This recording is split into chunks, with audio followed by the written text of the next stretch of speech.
আসসালামু আলাইকুম রহমতুল্লাহ। ইলমুস সরফের প্রাথমিক আলোচনা ২ নং সবক। কালেমার সংজ্ঞা। কালেমা অর্থ শব্দ, অর্থবোধক শব্দকে কালেমা বলে। তো আরবি ভাষা যেহেতু ইসম ফেল হরফ 3টি পার্টস অফ স্পিচ নিয়ে কথা বলে, এই জন্য আমরা এখানে প্রথমে কালেমার আলোচনা নিয়ে এসেছি যে কালেমা অর্থ শব্দ, অর্থবোধক শব্দকে কালেমা বলে। অর্থাৎ যে শব্দটার অর্থ নেই সেটা কিন্তু কালেমা হবে না। কালেমা হওয়ার জন্য শব্দটার একটা অর্থ থাকতে হবে। যেমন আমরা বলি কলম টলম, ভাত টাত। তো এই যে টাত, এই শব্দটার কিন্তু অর্থ হয় না। টলম, এটার কিন্তু অর্থ হয় না। চা টা, তার কিন্তু এখানে টার কিন্তু অর্থ হয় না। অর্থহীন শব্দ লফজে মুহমাল, এটার কোনো অর্থ নেই। কিন্তু যে শব্দটার অর্থ আছে সেটাকে আরবি ভাষায় কালেমা বলা হয়। কালেমার প্রকারভেদ। কালেমা 3 প্রকার: ইসম ফেল হরফ। ইসম ফেল হরফ এই 3 প্রকারই আরবি শব্দ। এর বাহিরে সাধারণত আরবি শব্দ আমরা খুঁজে পাবো না। কোনো কিছুর নামকে ইসম বলা হয়, যেমন কিতাব। আমরা 2 চোখে যা দেখি সব ইসম। আমাদের চোখে যা দেখা যায়, একজন শিক্ষার্থী আপনি যেখানে আছেন, আপনি দাঁড়িয়ে দেখেন আপনার চারপাশে কি কি আছে। আপনি চোখে যা দেখছেন সবই এসএম। এগুলো শুধু বলবেন, তাহলে এক একটা এসএম এর উদাহরণ পেয়ে যাবে।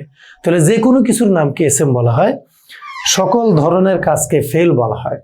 আমরা সকাল থেকে শুরু করে আবার ঘুমানো পর্যন্ত যত কাজ করি, যে কোনো কাজ করাকে ফেল বলা হয়।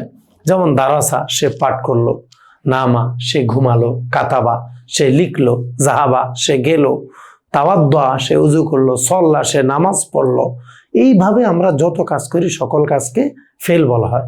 যে কোনো কিছুর নামকে এসএম বলা হয়, যে কোনো কাজ করাকে ফেল বলা হয়। অব্যয় পদকে হরফ বলা হয়, হার্ফ বলা হয়।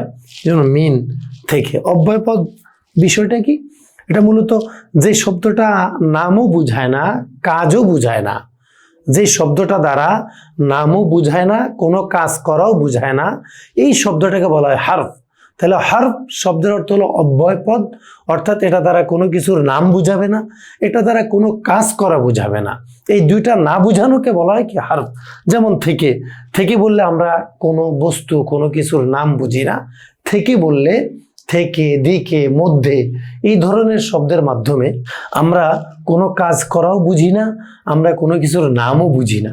তবে এগুলো এই এসএম ফেলের সাথে মিলে ব্যবহৃত হয়, তখন এগুলোর একটা স্বতন্ত্র অর্থ রূপায়িত হয়। তো আমরা 2 নং সবকে কি শিখলাম? কালেমার সংজ্ঞা, কালেমার প্রকারভেদ, প্রকারভেদগুলোর পরিচয়।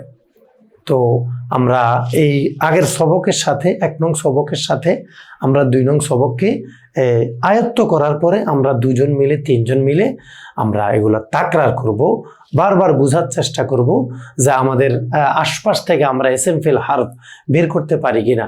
আমার সামনে যে বাংলা বইটি আছে সেখান থেকে আমি এসএম ফেল হার্ফ বের করতে পারি কিনা। আমার সামনে যে ইংরেজি বই আছে সেখান থেকে আমি এসএম ফেল হার্ফ বের করতে পারি কিনা।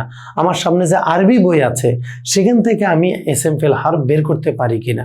এটা আমাকে চর্চা করতে হবে। এখন আমাদের কাজ হলো এই 2 নং সবককে বেশি বেশি চর্চা করা। কোনো নাম বুঝালে এসএম বলবো, কোনো কাজ বুঝালে ফেল বলবো। নামও বুঝাবে না, কাজও বুঝাবে না, এমন হলে আমরা তাকে হার্ফ বলবো। আমরা যত বেশি চর্চা করব এসএম ফেল হার্ফ তথা কালেমা আমাদের জেহেনে একেবারে স্পষ্ট হয়ে যাবে।